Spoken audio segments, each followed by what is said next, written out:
living. Baby, it's cold outside, but it's warm in here, is it not? It's hot.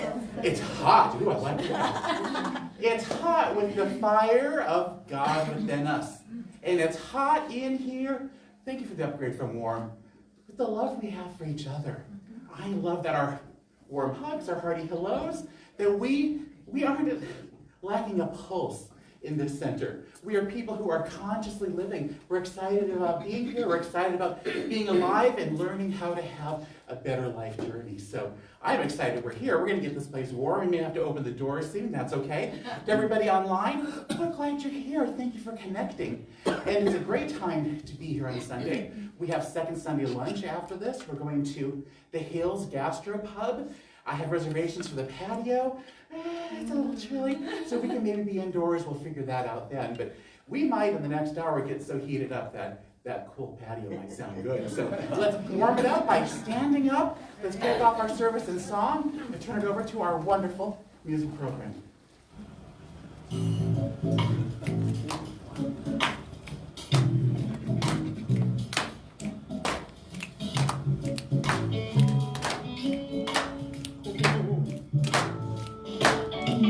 Something wonderful, something wonderful is happening to me right here, right now. Something wonderful, something wonderful is happening to me right here, right now.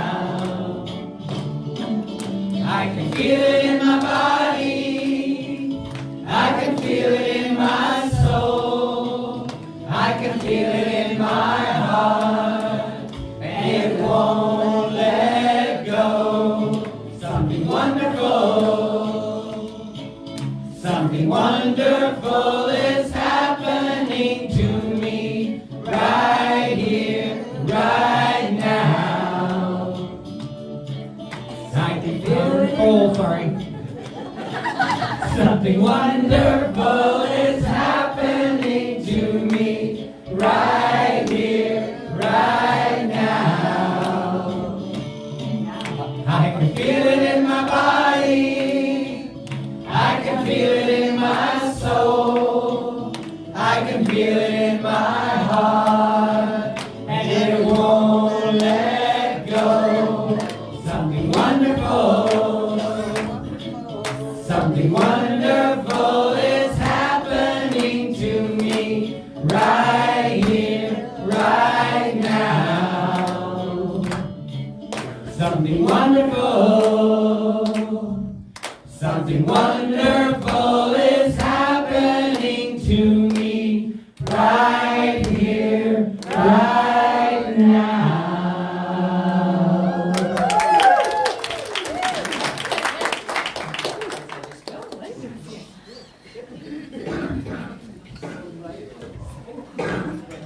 And that's how we get the energy going. I love that. So again, welcome to everyone, and a special warm welcome to people here for the first time. Thank you. It's always wonderful to make new friends.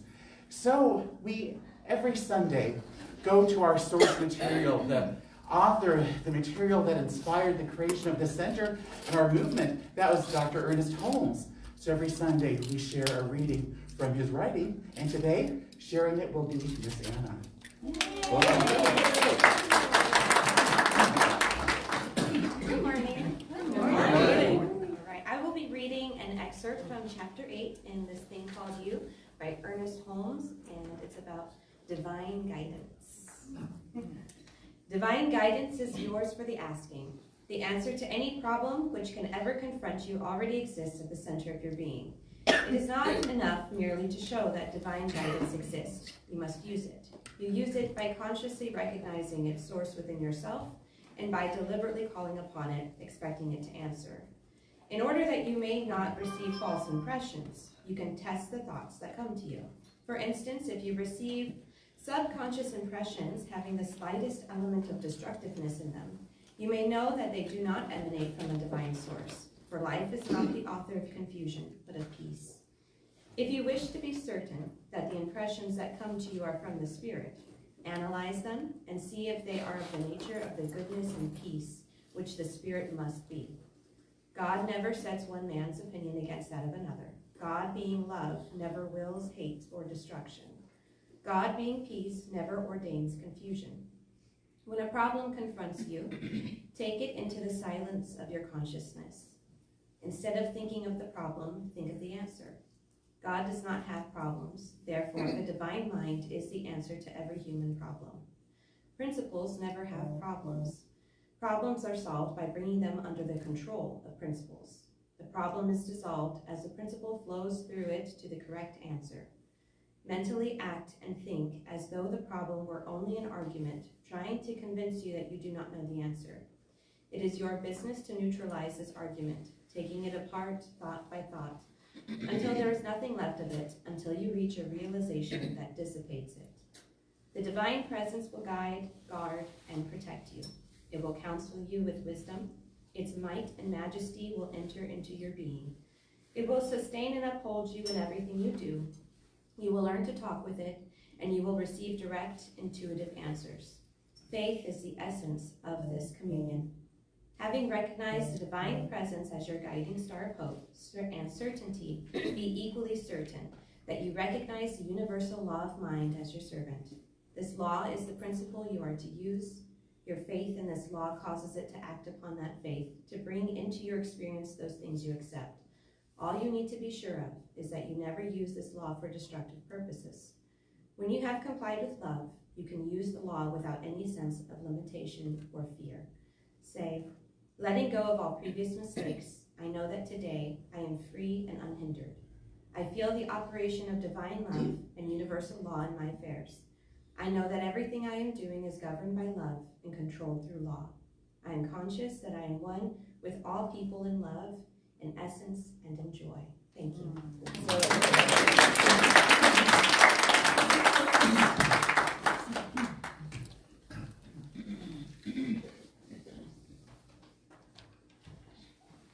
Good morning, everyone. Good morning. I think everybody here, or some people have a little bit of a cough, so I have a cough drop in my mouth and I have water, so I'm sorry if I do cough while I'm leading this. We perform this ceremony to promote the universal consciousness of life, which acknowledges that people of all lives and lifestyles, all sentient beings, come from the one great universal presence, which we call spirit. Fundamental to this truth is the unifying nature of all religious thought and experience, which we honor here today. We light a candle for the Tao, honoring the universal path of harmony and equilibrium, the natural way. We light a candle for the shamanic traditions, honoring the beliefs and practices of all indigenous peoples, the way of primal spirituality. We light a candle for Hinduism, honoring the path of knowledge, action, and devotion. We light a candle for Judaism, honoring the ethical path of living by sacred law. We light a candle for all forms of Buddhism, honoring the Four Noble Truths and the path of compassion. We light a candle for all forms of Christianity, honoring the Christ consciousness as the path of love. We light a candle for all forms of Islam, honoring the path of all submission to the will of God as the highest calling. We light a candle for universalistic religion of Baha'i, honoring the path of unity and peace.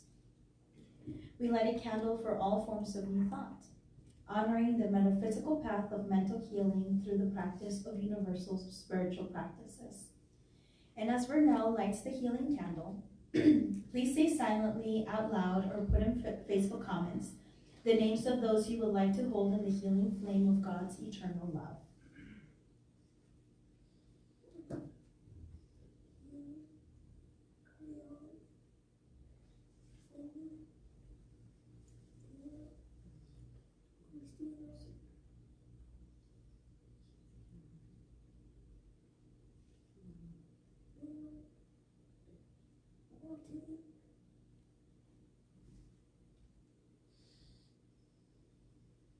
With our eyes closed and our hearts open, we recognize that there is one power in the universe.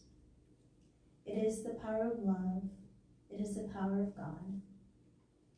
And as we recognize this oneness, we know we are one with God, and so therefore we are one with love. We radiate our love within ourselves, to each other, and to the world. And so we affirm the highest and best for ourselves and for all. We affirm health, prosperity, and joy for ourselves, for our loved ones, and even for those who we do not know. We affirm peace within our hearts, within our bodies, and within our minds. And so, we center ourselves in love, we cultivate peace, and we affirm that we all remember our oneness within God, our oneness with love. I am grateful to know the truth for all, that we are all loving spirits. We let go of this affirmation and we let God, knowing the universe is saying yes to our affirmation, and together we say, and so it is.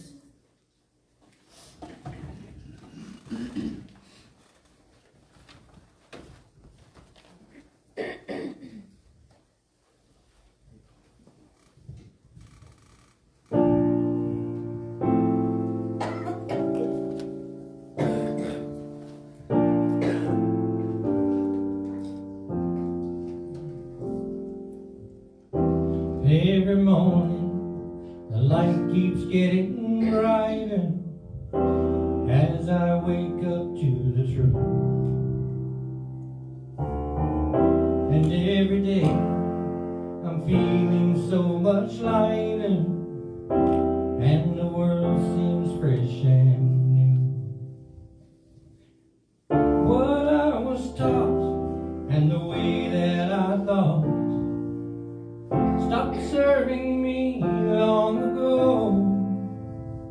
Now I'm learning to trust in the God in all of us. Each day I start anew, and so I'm walking away from the thinking that held me for so long. Today is the day I walk away. I'm walking away from the path that led me to confusion. Today is the day I walk away. I'm walking away from the thinking that held me for so long. Today is the day I walk away. I'm walking away from the path that led me to such sadness. Today is the day I walk away. Every day I walk away. Every morning brings a new beginning. By grace another day to be. I awaken to the sun upon me shining, lighting a way for me to see. Oh, things that I sought and the way that I thought stopped serving me long ago. Now I'm learning to trust in the God of all of us. Of yesterday I'm letting go. I'm walking away from the thinking that held me for so long. Today is the day I walk away. I'm walking away from the path that led me to confusion. Today is the day I walk away. I'm walking away from the lesson that held me for so long.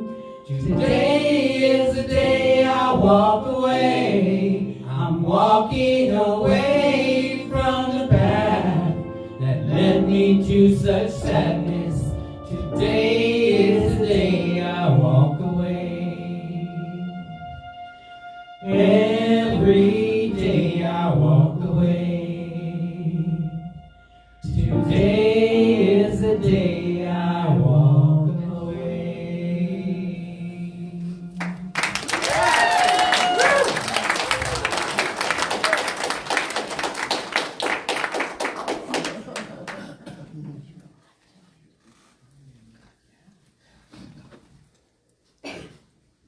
I love the titles that come with this talk. And we know who that's going to be from, our own Reverend Darin. So it is my honor and privilege to introduce him to you, who may be new, and everybody else knows him. So welcome to the pulpit, Reverend Darin.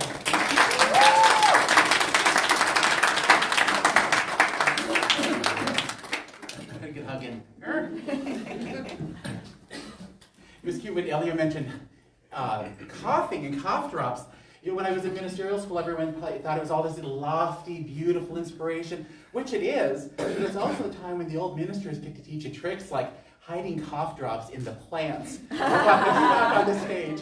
So Dr. Michelle Medrano always said, yeah, she's going along talking and going over by the plant, you know, picking out a halls. I thought, here we thought she was doing mystical work up there, but no, it's practical too, and we've got to do that in life. So I am just glad we're here, we're together, and what the heck is he going to talk about? I love the anticipation.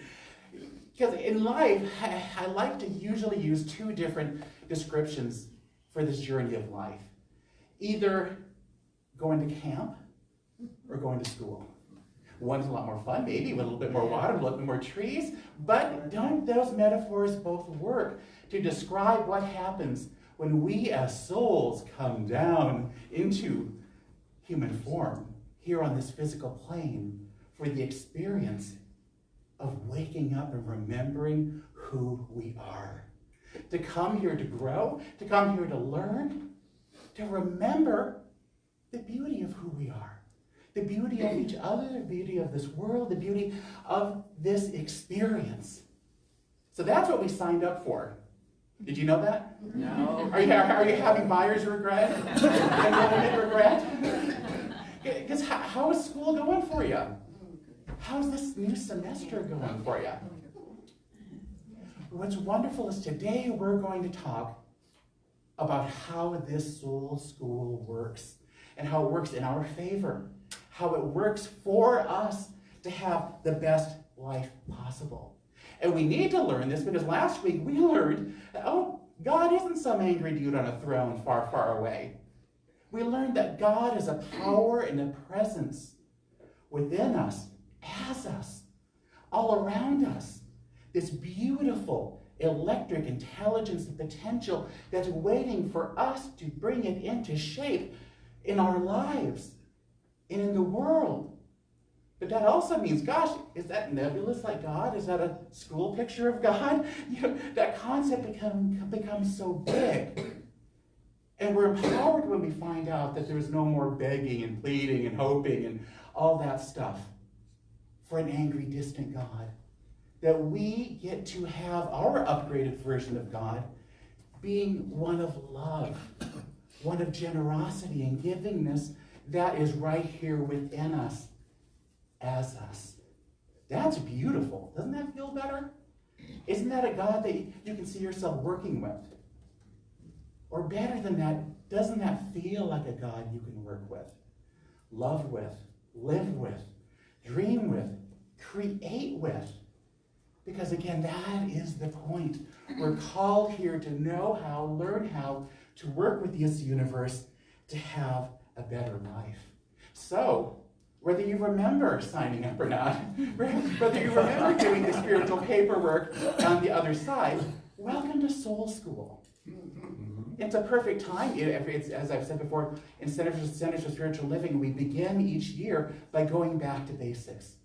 And we follow the first two chapters of The Science of Mind, the book that Dr. Holmes wrote that created all of this. And the first chapter is the thing itself. Not a small topic, only God. It says we believe God is everything, and so it's like just the universe. But we learned last week that God is a power and a presence.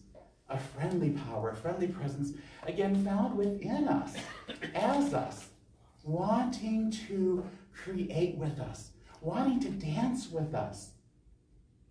So now that we know that, we have a whole different concept of God. We've upgraded our concept of God. Today we get to upgrade our understanding of how we work with God. How does that work? How do we do it? How do we best get ourselves into the ultimate, spiritual poise to receive from God? Because the goals of soul school, and it's really different than a lot of other religions or of school itself, and we'll get into that.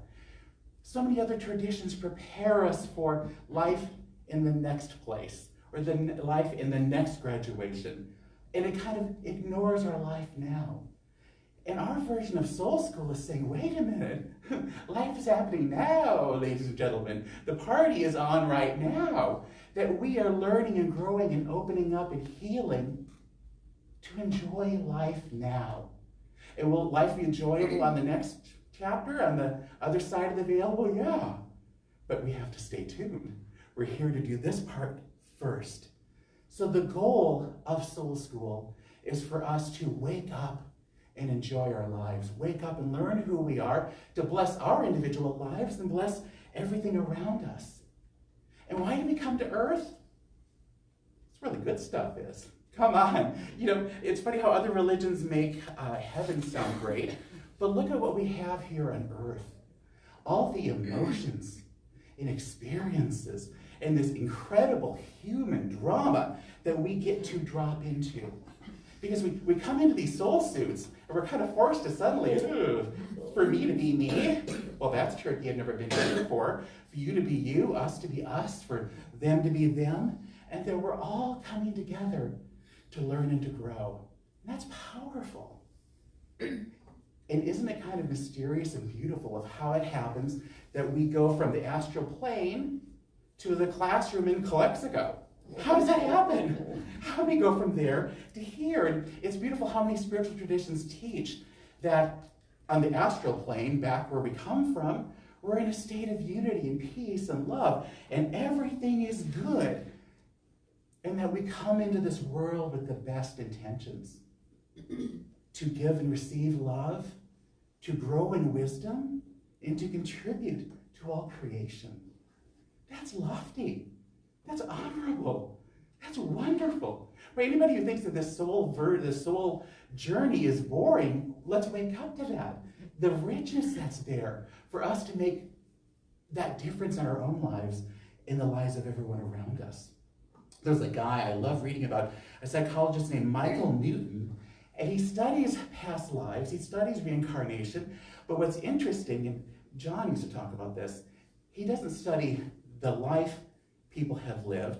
He studies the life between lives when they are at their soul level. So it's because Darin's a character.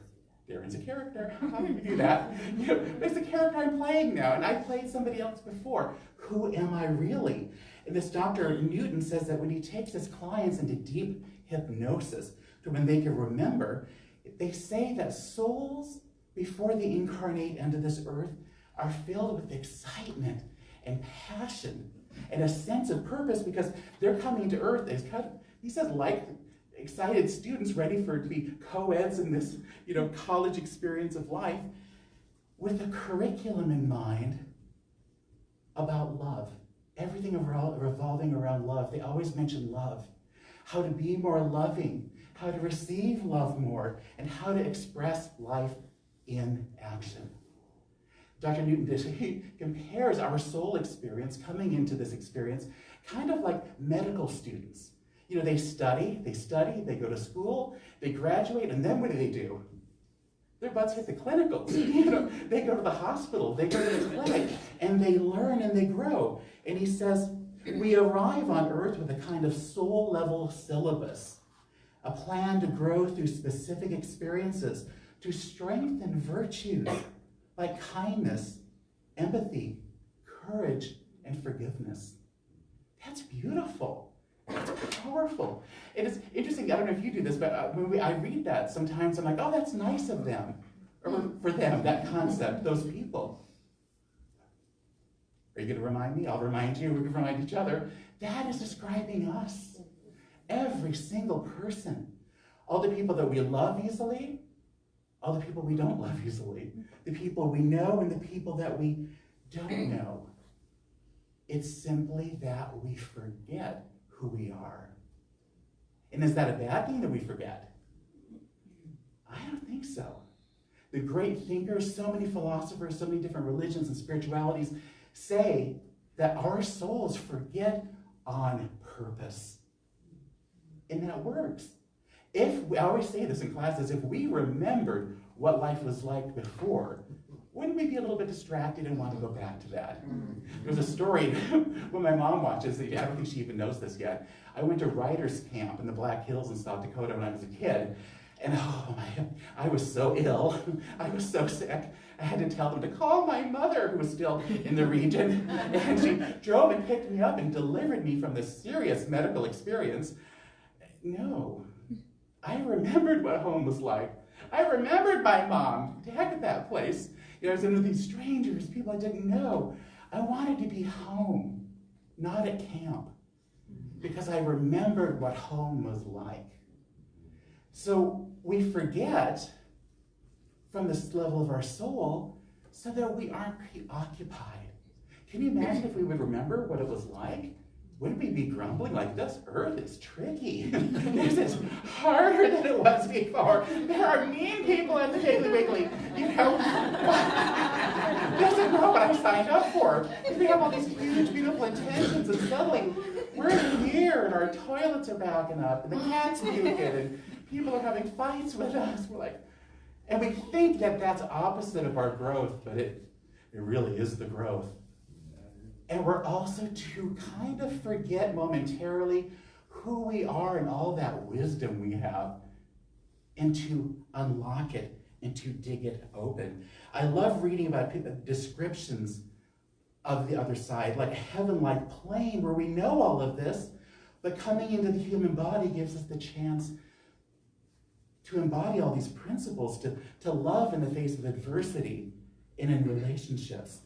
In a lot of metaphysical teachings, there's the belief that we pass through a veil of forgetfulness.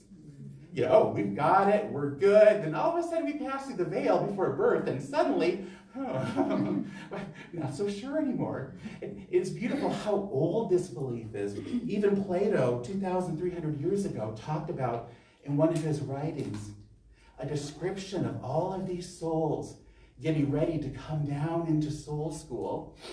But first they had to drink from the river Lethe, the river of forgetfulness. To forget so that we can come back and remember. But what's beautiful is what we are and our understanding of who we are through this teaching is we are the same three aspects of God. Spirit, soul, and body. And that we reflect that, we embody that, and we carry all of this wisdom within us. It's our opportunity in this life to uncover it, to wake up to it. Now we have the choice, we can sleepwalk through this and get to the end and suddenly like, oh shoot. It's kind of like, I went to Beijing and I didn't leave the motel room. It doesn't work that way. And it's not nearly as much fun that we get to remember who we are.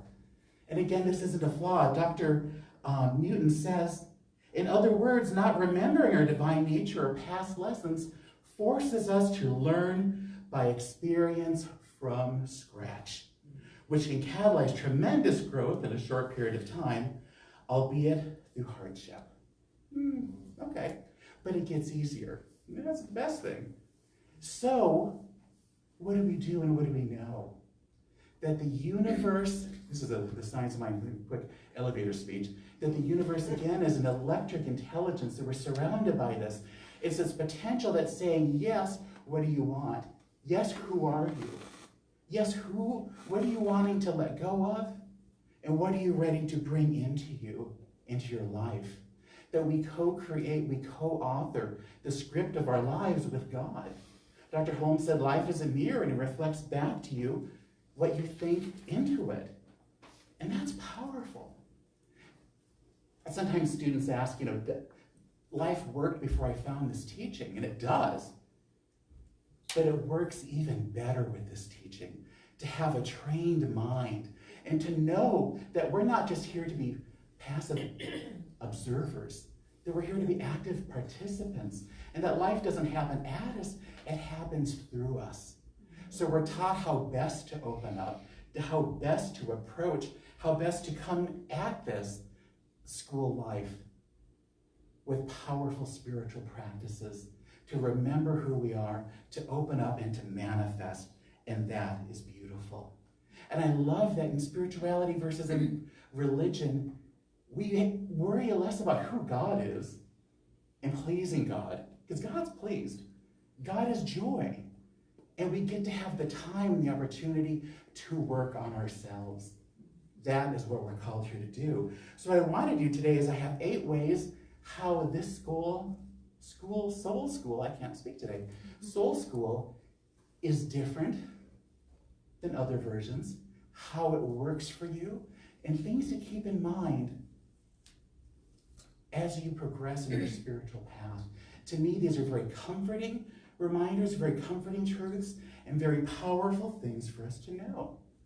Like, what's one thing we didn't like about school? Tests, homework.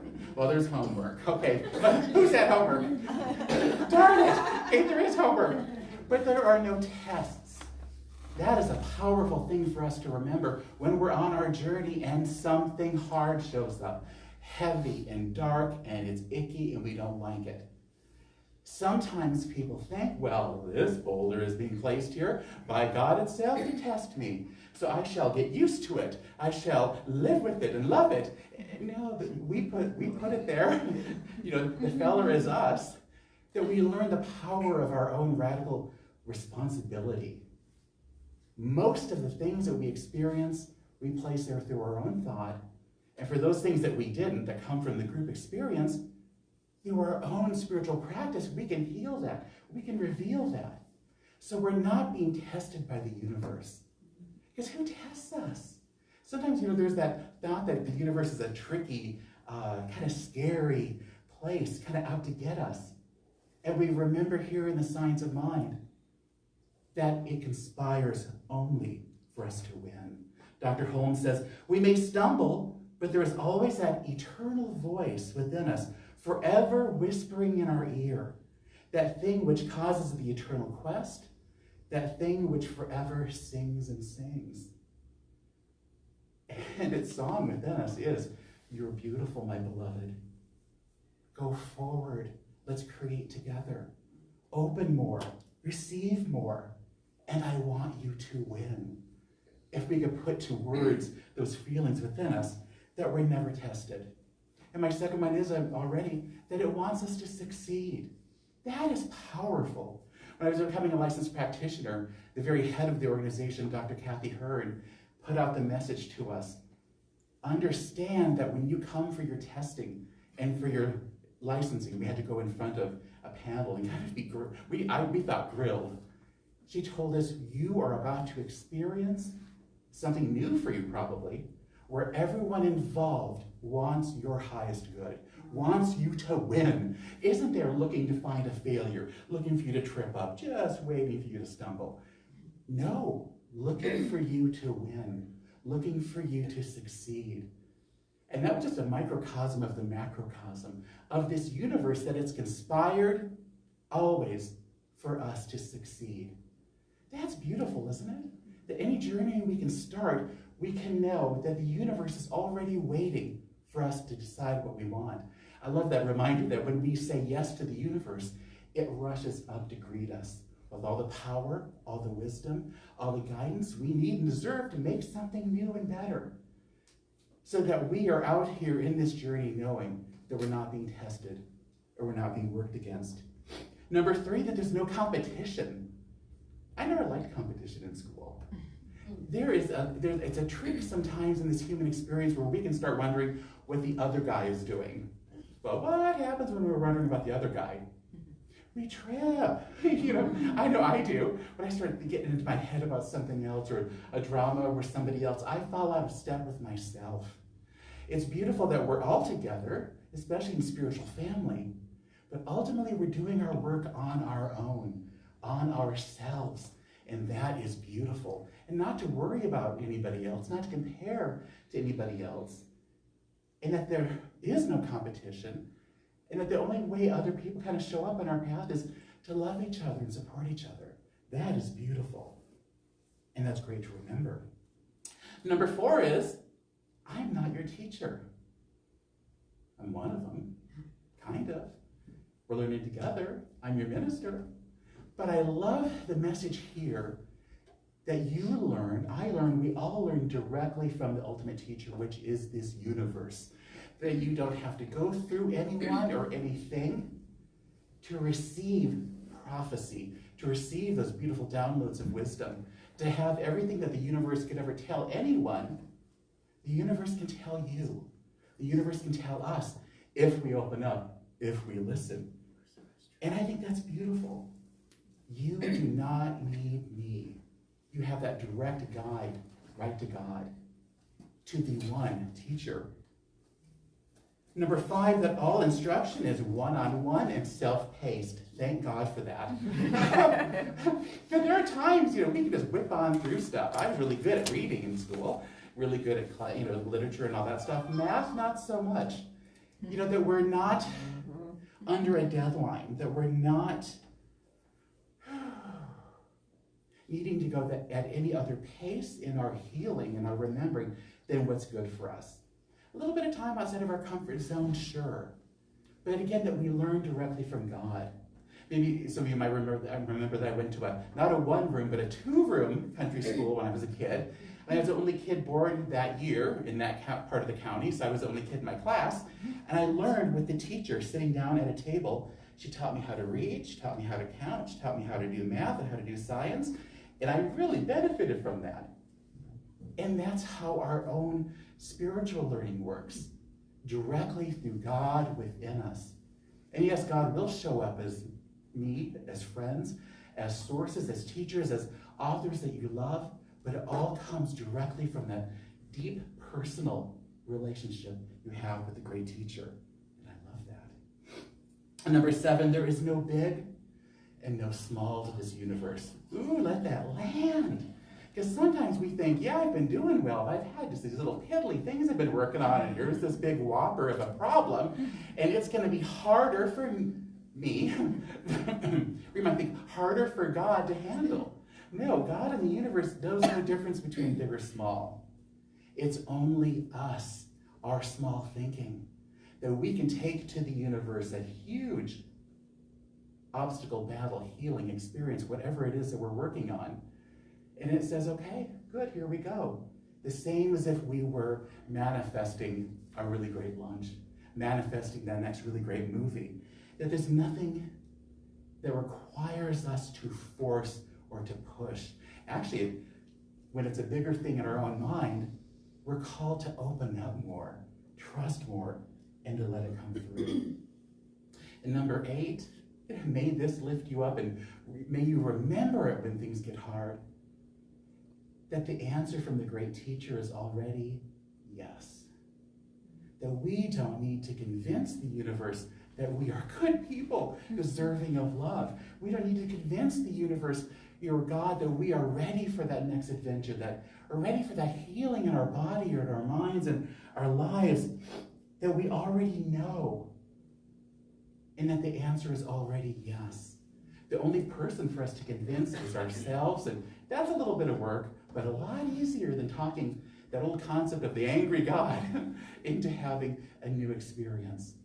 The answer is yes, and that the universe is already conspiring in its own way to line everything up for us. What we do is to open up to ourselves and to know what we want, and then to step forward in the faith that the universe is already saying yes. So that's what we do in Soul School. And how do we do it? Through our spiritual practice.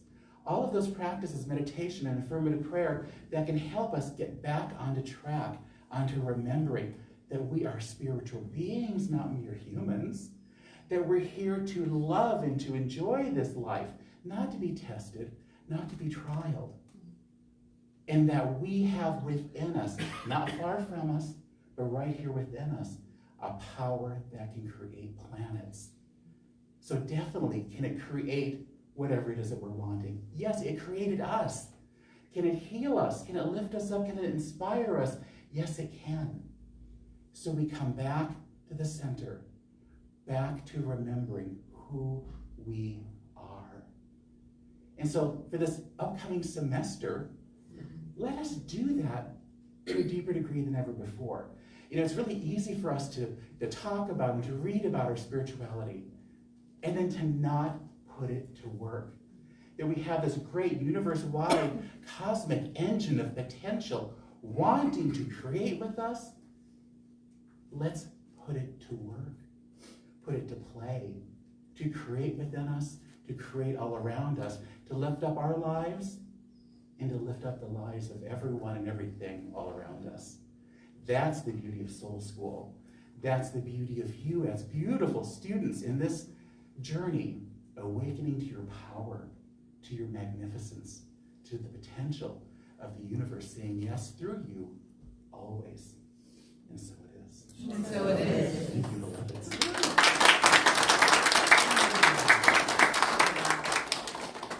Let's close our eyes, open our hearts.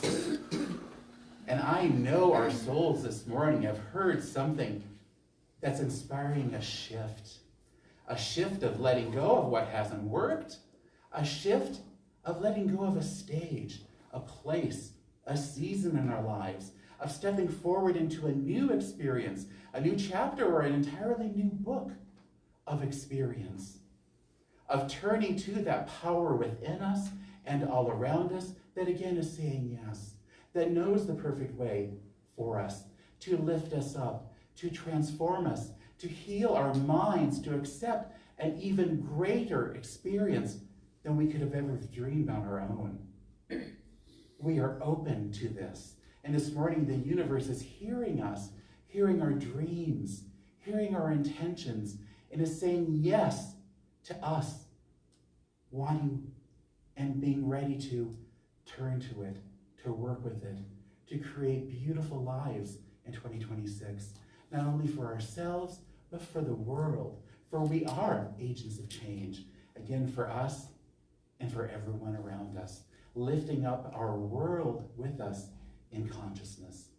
It's a beautiful thing indeed, and we are doing well, that we may go forward and live big and lean hard and work hard and be kind to ourselves, gentle with ourselves, loving ourselves, and allowing this new experience to come into being. It is beautiful indeed here in the School of the Soul. And so it is. And so it is. Oh,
If the future's unknown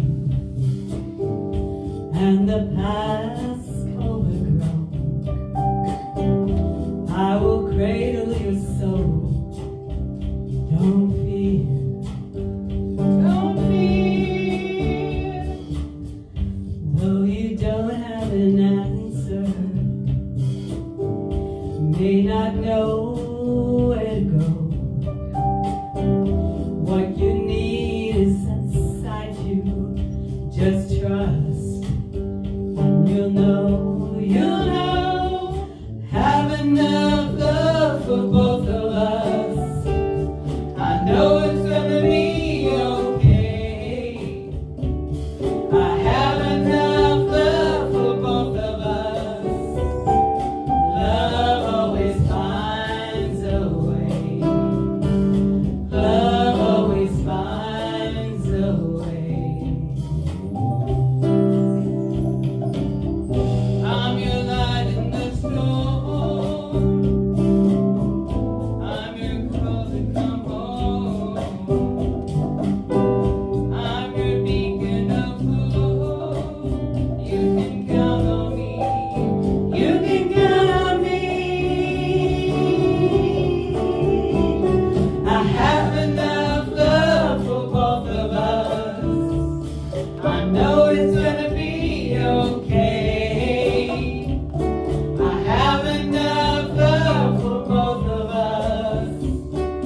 Love always finds a way. Love always finds a way. I know it's gonna be okay. Love always finds a way. Love always finds a way. I know it's gonna be okay. Love always finds a way. Gonna be okay. Love always finds a way. Love always finds a way.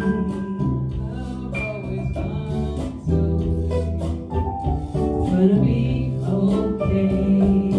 Love always finds. It's gonna be okay. Love always finds a way.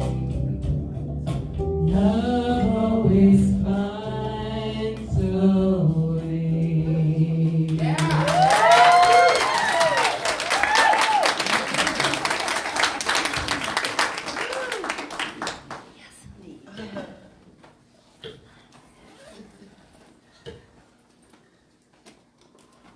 If you take requests, let's make that a standard.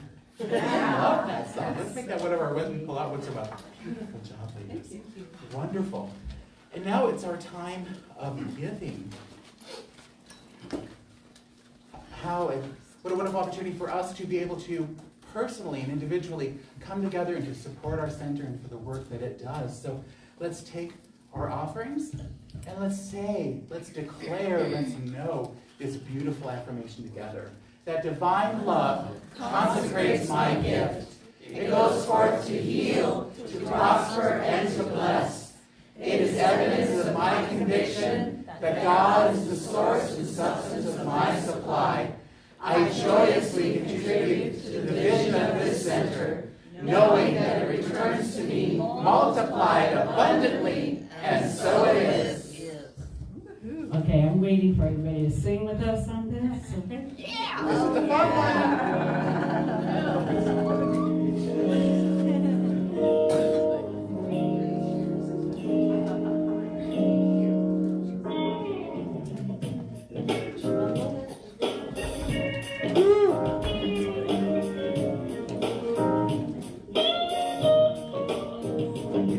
My money is like a bunny, it goes forth and multiplies.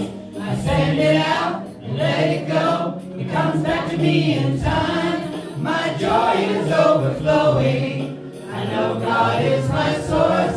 My money is like a bunny, it goes forth and multiplies. Let's do it one more time.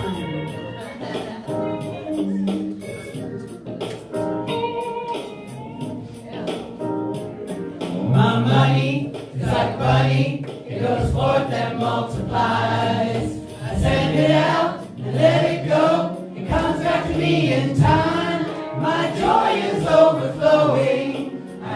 God is my source, my money is like a bunny, it goes forth and multiplies.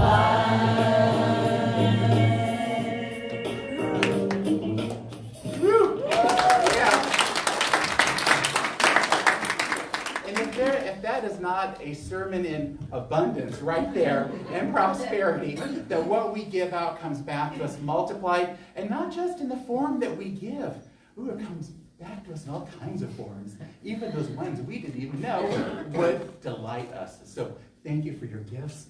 Thank you to everyone online. You can go to YCSL.com and give safely and securely. And a lot of us use our phones for the QR code, and there's a code on the side of the baskets, or you can just go to the main Facebook or main website and give. It's a wonderful way. It's great. They said in ministerial school that the baskets are going to go away. Be ready for that. But no, we're going to do it whatever way it works for everybody and what is most convenient for you. So that's fantastic. Thank you. Thank you. Wait for announcements. We have a lot of stuff going on. Again, it's second Sunday. Lunch already. And we're going to be going to the Hills Gastropub. That place has been all kinds of places. You know, it's the golf course off Avenue A. Kind of there by the Civic Center in the water tower. So again, we're going to see how it feels outside. We have a beautiful patio, but they also have a wonderful dining room inside. So we will have room. So there's the address if you want to take a picture on Desert Hills Drive. If you're planning to go, that'd be wonderful. Not just to have lunch, but to have lunch together with all of us. So I'll see you there. And next Sunday, it's Appetizer Sunday. So hopefully we have somebody or somebody's, a couple of people signed up to bring some wonderful savory treats that we serve out in the family room. Again, another way to bring us together. And then you get all filled up and fueled up and you can come to our board meeting, which I'd like to welcome you. That sounds like a little sales pitch. I wonder if it ever works. But to tell us about the next two upcoming slides, I'd like to welcome our board president, Ms. Elia Vedetto.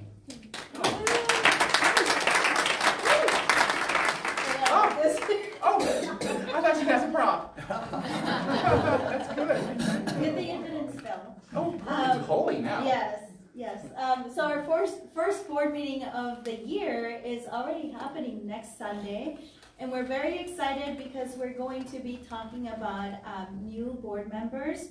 I've heard from a couple of people that they're interested. Some people have already submitted their application. And if you are interested, you can talk to any of the board members. If you'd like to raise your hand, who our current board members are, there you go. You can talk to any of the board members or me, and we can provide you with either a physical copy of the application or with a digital copy. And to be a board member, you just have to be a member of the center for 6 months and have completed foundations or at least enrolled in that. And I believe Darin will cover the information about foundations and all of that. So we have really good stuff coming up this year, especially, I mean, right at the beginning, we're starting off with some good stuff for our center. And if you're interested in joining us, again, you can come, you can get appetizers and then just stick around for the meeting. The meeting's usually around 90 minutes long. We go over our finances, things that we need to discuss and prepare for the annual meeting as well. So if you're interested in learning or interested in joining us, please do come. And then the annual meeting, there we go. Sunday, February 1st. So again, we will be sharing our financials with you. So it's not just the board's financials, it's the entire center's financials. This is the money for the entire center. Every single person that comes here, that donates online, that donates in person, or sends things by mail, so that you can hear about the funds that came in, how we use the funds, any reparations we made to the center, any upgrades we might have made to the center or to the systems that we use. So yeah, that's going to be after service. So we do hope that you come, you hang out. It is birthday Sunday, so grab a piece of cake, come and hang out, listen in on the meeting, and that's it. That's perfect. Thank you, Elia. Our board president. As you mentioned, yes, foundations class starts next week, starts on the 20th, and I'm happy to announce that it is full. We're going for more intimate, more kind of deep reaching classes. So my priority was people who've never taken it before. I have a lot of people who are relatively new to the teaching, new to the center, and they are hungry to learn and go back in it. So to learn the foundations of our teaching, and like Elia said, that's one of the requirements to be a board member, because this isn't like just any other board. We are driven by and inspired by our teaching, and we actively bring that up in our meetings to say, is this in alignment with what we believe? Is this in the best interest of the spiritual, integrity of our organization? So it's a beautiful thing. So Foundations class will be starting soon, and everyone who's registered with me, I'll send you a little email to remind you of how to prepare and kind of when we're going to be meeting and all that good stuff, all the details. And then I'm excited that we're offering our first online course. I don't know if we've ever done one fully online, and that's starting again on January 20th, and will be taught by Reverend Victoria Bomberry. She's in Riverside, California. The students who are signing up are all over the world, or all over the nation, but we could say world. And the class is called Embodying Our Global Vision. Our global vision is what we are working to create in a world that works for everybody. If you said to somebody, you said to me, or anyone in our teaching, if we practice the science of mind, what kind of world will we create? And this is the description of that. And part of that is knowing God within everybody. For everyone to be able to be free and to live the most beautiful life possible with justice and fairness and inclusion. And so that's what that class is about, how we can honor and support each other through diversity, through inclusion, through equity, through justice. And Victoria Bomberry is a wonderful person to teach that. She is a Native woman. She has a stellar academic career. She has a doctorate from Stanford. She was a professor at Stanford. She is a wonderful person and will be a great instructor. So if you're interested with that, let me know, because we have to send you the link, because it's all going to be online. So see me if you are interested in that. And what's awesome too is she will be here next week as the Sunday speaker. So anyone who hasn't met Victoria, you get to see her. Anyone who has questions about the class, if you're planning on being part of that, she will be there to help you, to talk to you. So thank you. And the last thing today is not a regular announcement, it's something to share. A few years ago, there was a wonderful woman in Yuma who on most Sundays was a minister to a small but loving flock. On other Sundays, she was a race car driver. Can you believe that? This sweet little grandma, who was so kind, was an off-road race car driver and even did the Baja 500 up and down from Ensenada in Mexico. She would say, this is a line I've since stolen, she would drive and her co-pilot was one of her licensed practitioners. And she said, well, yeah, to me when she was explaining this. I profiled her when I wrote for the Yuma Sun. She said, I drive and she prays. And on those Sundays when she was in her ministerial mode, she was here as our minister for 10 years, teaching us about life, teaching us how life works for us, and teaching us about the eternal nature of life, and about the great graduation of life that happens when we die, when we make our transition. This is Reverend Marilyn Chalene, who made her transition on Friday. She's my dear first minister, my mentor, a dear, dear friend, a huge presence in this center now. Many of you know her and love her, and for those of you who don't, for what you love about this place, many of those aspects are her legacy. The peace song. So many traditions that we have were from Marilyn. So I'm comforted knowing that she knew her spiritual truth as she took her last breath on Friday. And I want to share with you something that's been very powerful and meaningful to us as her blood family and her chosen family, that she said to her family, her daughter and her sister, I've had a fun life, I'm ready to go. So it's incredible to know, as she reminded us, now she's doing it. Her soul is continuing on in her spiritual journey and it's off somewhere. Free from that body, free from that personality, now to become something else, which is exciting, which is beautiful. And it's wonderful for us to remember that her life is eternal, because that is what she taught us. And she celebrated that in a beautiful way. The first time when I was here as a congregant and we lost somebody, there was no funeral, there was no memorial, and we were all thinking about him being dead. And we thought, gosh, what's Marilyn going to do? And a lot of people who had been going to the center knew what she was going to do. I didn't. She had a special tradition that she did when there would be an announcement of somebody passing, or something she would do at the end of every funeral or memorial. And it was a reminder that yes, it is okay to be sad and to cry, and it is okay to grieve. We're called to do that. But she had this little tradition that she did to remind us that we are also being called to celebrate. It's something she did that we all loved, that I've incorporated into most of the funerals and memorials I've done, especially I've done it when it's been one of us. So I'd like you to join me in celebrating a life well lived by giving Reverend Marilyn Chalene a standing ovation.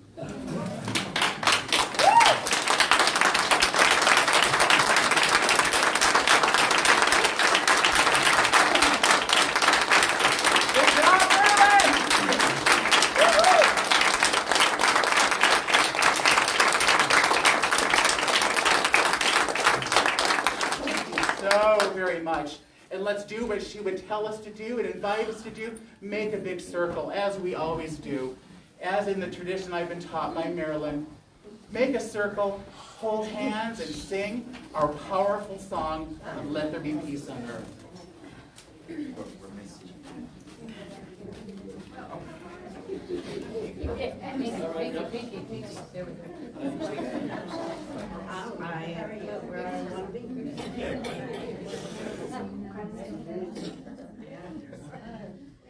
Let there be peace on earth, and let it begin with me. Let there be peace on earth, the peace that was meant to be. With God as our power, united all are we. Let us walk with each other in perfect harmony. Let peace begin with me. Let this be the moment now. With every step I take, let this be my joyous vow. To take each moment and live each moment in peace eternally. Let there be peace on earth, and let it begin with me. And now in the words taught to me by Reverend Marilyn, please repeat after me. Something wonderful is happening in my life right now. Something wonderful